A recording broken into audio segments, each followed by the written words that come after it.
Assalamualaikum warahmatullahi wabarakatuh. Nama saya Ahmad Fahrudin dengan NIM 119707007. Di sini saya akan menjelaskan tentang sistem persamaan linear menggunakan metode Cramer untuk memenuhi ujian tengah semester mata kuliah Matematika Teknik 2. Sebelumnya, saya akan menjelaskan terlebih dahulu apa itu SPL. SPL atau sistem persamaan linear adalah suatu himpunan berhingga dari persamaan yang peubahnya berpangkat 1. Bukan merupakan hasil kali atau akar peubah dan bukan sebagai argumen fungsi trigonometri, fungsi logaritma, atau fungsi eksponensial. Atau juga bisa disebut dengan kumpulan dari persamaan linear yang dikorelasikan untuk membentuk suatu sistem. Sistem persamaannya dapat terdiri lebih dari dua variabel. Untuk umumnya itu seperti berikut. Ini ada 1, 1, 1, 2, maksudnya adalah baris dan kolomnya.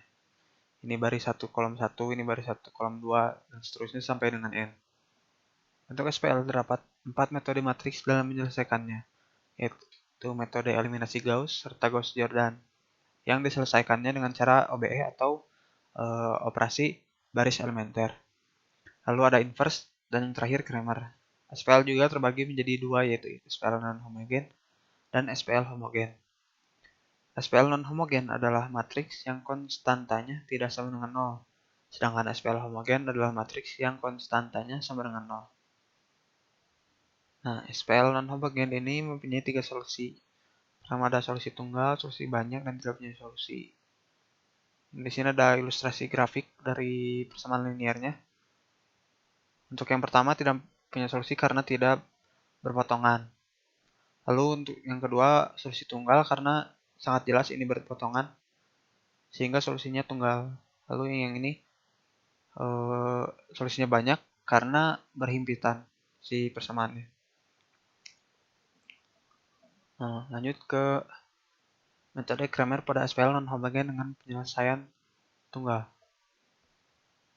Jika AX sama dengan B adalah sistem yang terdiri dari N persamaan dan N bilangan tak diketahui, sehingga determinan A sama dengan tidak sama dengan 0, maka sistem tersebut mempunyai pemecahan untuk X1 sama dengan determinan A1 per determinan A2, untuk X2 determinan A2 per determinan A, seterusnya sampai Xn dan determinan An per determinan A. Untuk menyelesaikannya ada 5 langkah dengan metode Cramer, yaitu yang pertama ada mengubah SPL 3 variabel menjadi matriks. Setelah itu lalu menghitung nilai determinan A-nya, lalu ketiga mencari nilai variabel dari X, yang keempat mencari nilai variabel Y, dan yang terakhir mencari nilai variabel Z. Ini ada contoh soal, diketahui sistem persamaan linear 3X tambah 2Y tambah Z sama dengan 7. Lalu persamaan keduanya X dikurang 2Y sama dengan 7. Dan persamaan ketiganya 2X tambah Y min 2Z sama dengan 0. Di sini akan mencari nilai dari variabel X, Y, dan Z dengan metode Cramer. Kebetulan variabelnya yaitu X, Y, dan Z. Ada juga yang variabelnya X1, X2, dan seterusnya, atau Y1, Y2, dan seterusnya. Dan ini jawabannya.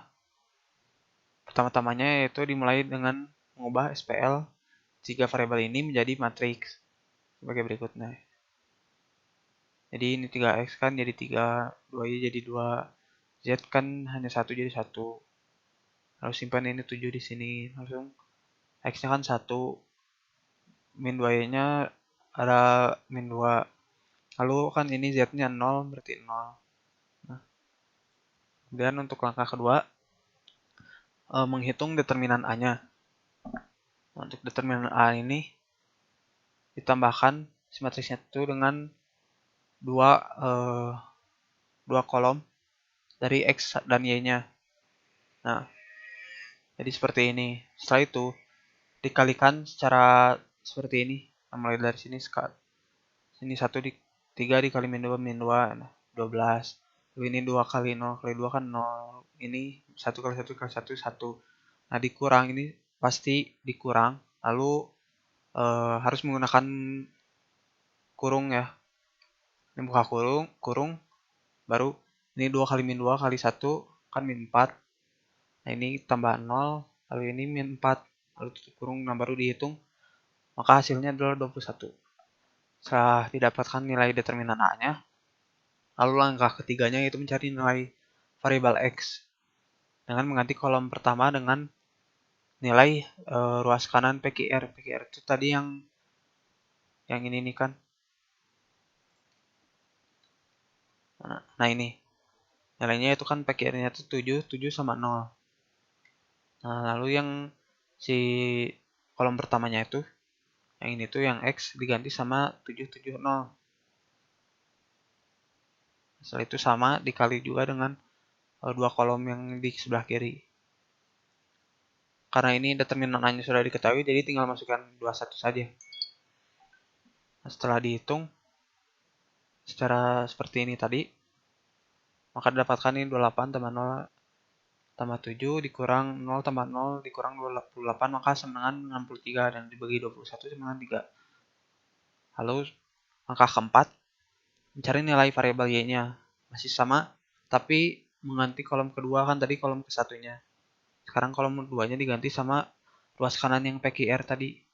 Jadi matriks C. Nah, seperti ini. Masih sama juga, ini ditambahkan dengan dua kolom yang di kiri. Setelah dihitung secara seperti ini, didapatkan hasilnya min 42 dibagi 21 sama dengan min 2. Dan yang terakhir, mencari nilai variabel Z-nya. Ini mengganti kolom ketiga, nah yang di sini, dengan yang PQR tadi 770. Sehingga hasilnya setelah dihitung yaitu 42 dibagi 21 sama dengan 2. Dan didapatkan hasilnya itu X-nya adalah 3, Y-nya min 2, dan Z-nya 2. Sekian dari saya, terima kasih. Mohon maaf apabila ada kesalahan. Wassalamualaikum warahmatullahi wabarakatuh.